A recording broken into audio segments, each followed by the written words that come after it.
This episode is brought to you by Indeed. When your computer breaks, you don't wait for it to magically start working again. You fix the problem. So why wait to hire the people your company desperately needs? Use Indeed's sponsored jobs to hire top talent fast. And even better, you only pay for results. There's no need to wait. Speed up your hiring with a $75 sponsored job credit at Indeed.com/podcast. Terms and conditions apply. I can say to my new Samsung Galaxy S25 Ultra, hey, find a keto-friendly restaurant nearby and text it to Beth and Steve. And it does without me lifting a finger, so I can get in more squats anywhere I can. 1, 2, 3. Will that be cash or credit? Credit. 4. Galaxy S25 Ultra, the AI companion that does the heavy lifting so you can do you. Get yours at Samsung.com. Compatible with select apps. Requires Google Gemini account. Results may vary based on input. Check responses for accuracy.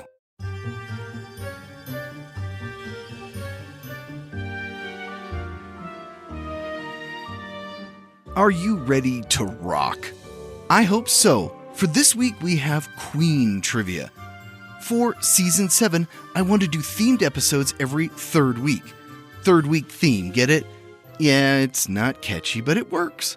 So, for Season 7, the third week episodes will be music trivia. I'm starting with Queen since it's probably my favorite band. Don't like it? Tough. Get your own podcast. As always, it's 3 rounds of 10 questions each. Want rules or scorecards? Visit dorkygeekynerdy.com. I'm your host, Brian Rollins. This is episode 321 of the Dorky, Geeky, Nerdy Trivia Podcast. And let's get this show rocking and rolling. The Dorky Round. Number 1. Until his death in 1991, who was the energetic frontman and lead singer for Queen?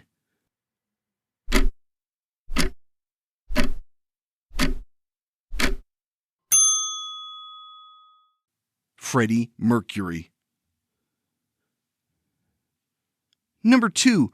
What biopic was very loosely based on the band's history?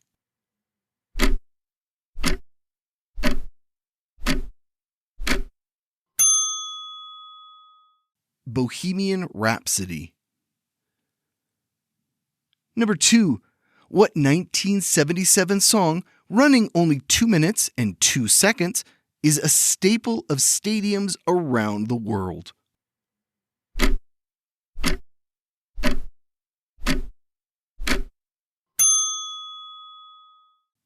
We Will Rock You.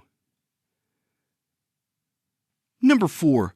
Freddie Mercury died in 1991 from bronchial pneumonia, resulting from what disease?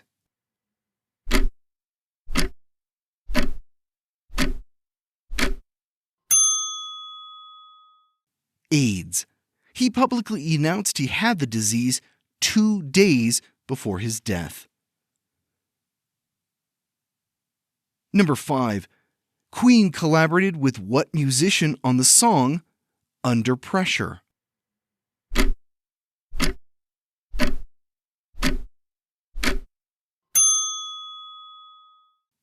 David Bowie. Number 6. The song Bohemian Rhapsody topped out at number 2 on the U.S. charts in 1992 after appearing in what movie?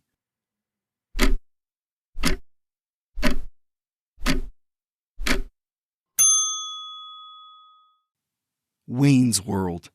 Ironically, the song topped out at number 9 in the U.S. when it debuted in 1975. Number 7. Queen composed and performed the soundtrack for what 1980 sci-fi film?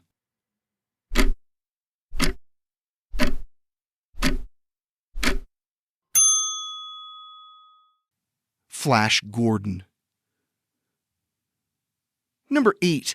Queen contributed 5 songs to the soundtrack of what 1986 film?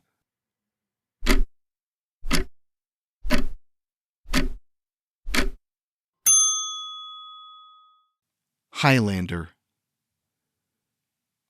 Number 9. Starting in 2011, what former American Idol contestant sings vocals with Queen?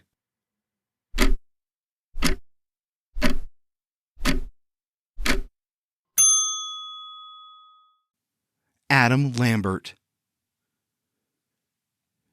Number 10. What was the name of the band's first album?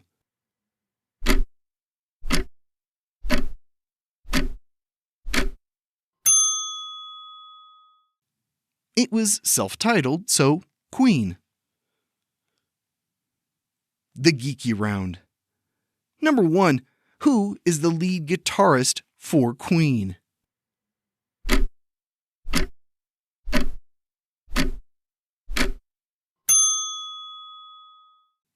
Brian May. Number 2. The band played in what star-studded benefit concert in 1985?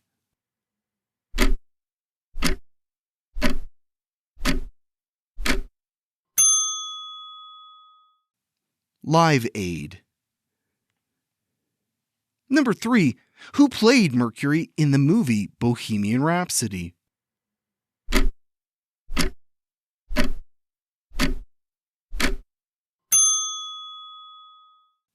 Rami Malek.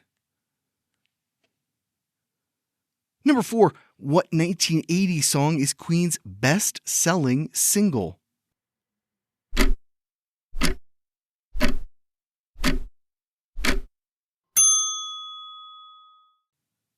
Another One Bites the Dust. Number 5. In 1981, Queen played to the largest crowd in the history of what South American country?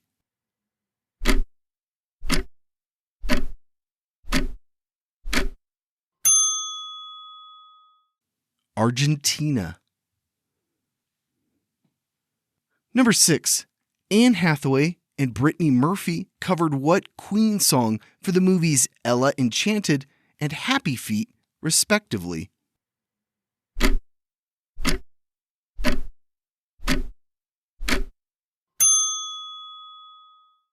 Somebody to Love. Number 7. What 90s rapper was sued and lost for copying the song Under Pressure?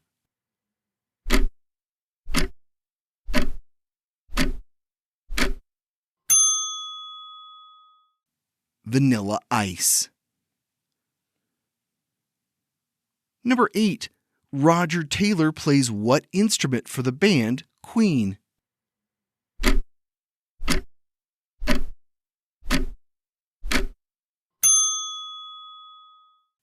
Drums. Number 9. Jim Broadbent and Nicole Kidman covered what Queen song in Moulin Rouge?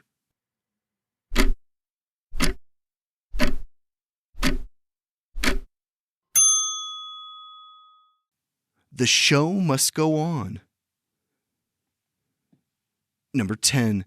What Queen song was used as the theme song for the TV show Highlander?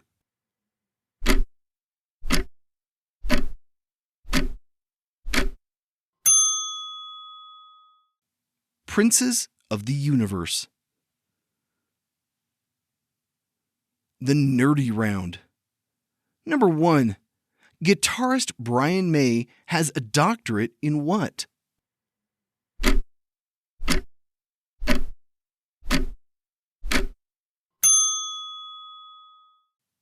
Astrophysics. Number 2. What was the band's first platinum album in the UK?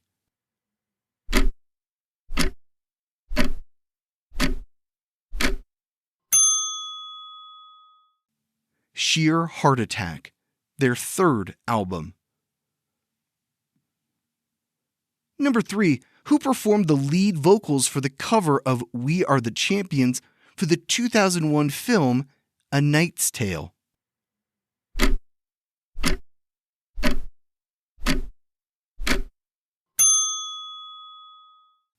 Robbie Williams.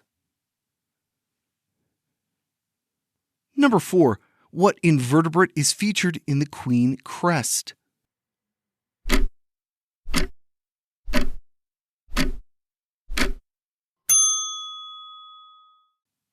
A crab. It's meant to symbolize the zodiac sign Cancer for Brian May. Number 5. What was the title of the rock theatrical based on Queen's music that debuted in 2002?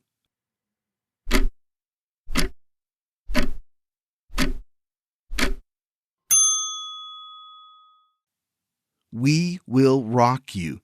The show ran on the West End until 2014.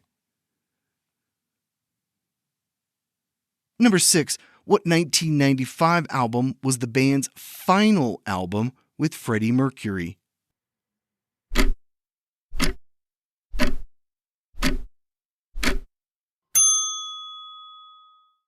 Made in Heaven. Number 7. Now retired and staying out of the public eye, who was the original bass player for Queen?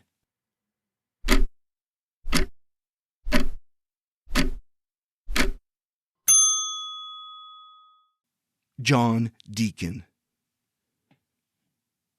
Number 8. Though raised in England, Mercury was born in what African nation?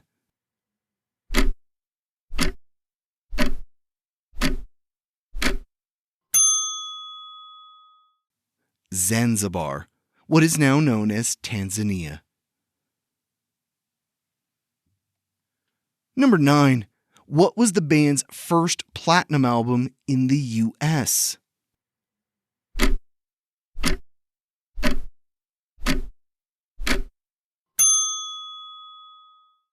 A Night at the Opera, their fourth album. It went triple platinum. Number 10. What Queen song was covered in 1999 by country singer Dwight Yoakam?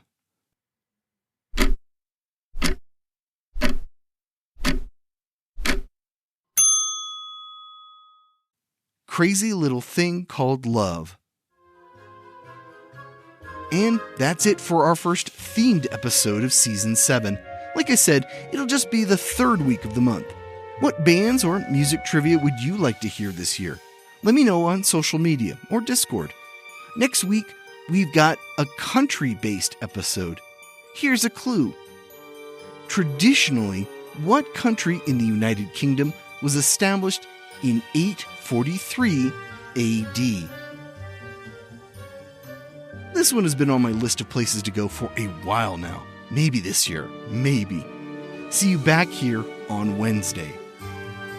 This was episode 321 of the Dorky, Geeky, Nerdy Trivia Podcast. If you'd like to help support this show, become a patron at patreon.com/dorky, geeky, nerdy. This podcast is written, produced, and hosted by Brian Rollins. If you love audiobooks or are looking to have your book turned into an audiobook, contact me at thevoicesinmyhead.com. This podcast is copyright 2025 by Brian Rollins, all rights reserved. Thanks for listening.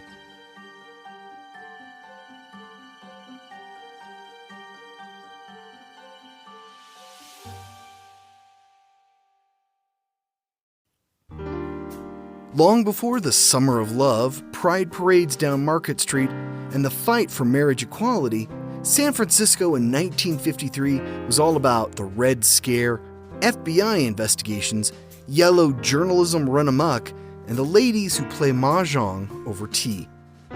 In The Unexpected Heiress, private detective Nick Williams is called in to see his lawyer and friend Jeffrey Klein, whose mystery client, under contract to Metro, was just arrested at the Kit Kat Club on Polk Street, but somehow got off with a bench warrant.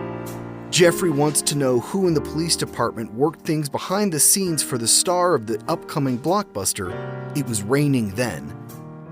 Meanwhile, a late-night phone call from his estranged father sends Nick into a tailspin, and a family secret, along with a lot of other things better kept hush-hush, are all splashed on the front pages of the daily news. It ain't pretty. In the end, for Nick and his lover, a strapping firefighter named Carter Jones, it's actually the beginning of a whole new way of doing business. The Unexpected Heiress by Frank W. Butterfield is book 1 in the Nick and Carter series and is available now on Audible and iTunes.